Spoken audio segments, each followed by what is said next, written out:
This is the Right Angle MFP21.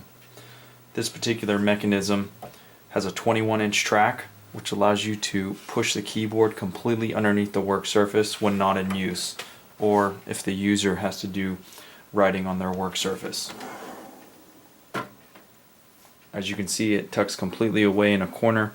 This is a radius, so it mounts perfectly on a radius workstation. However, if you have a corner unit, you'll have to buy an optional create a corner unit, which will allow you to mount any keyboard tray to a corner. As you can see, it retracts nice and easy on a glide. You can adjust the height by simply tilting the keyboard up, tilt it up again, and push down.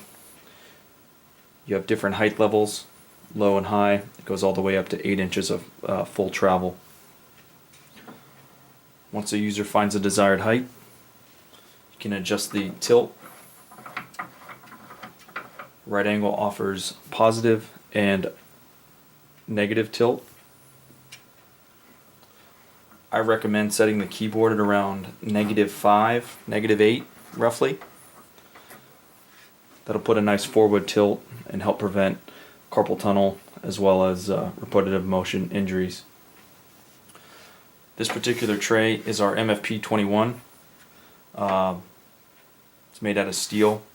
It's got a mouse tray as well that can be brought forward or pushed back to be flush with the actual keyboard. But the mechanism is standard across all of our products, and the fact that it's 21 inches allows you to push the keyboard completely underneath the work surface.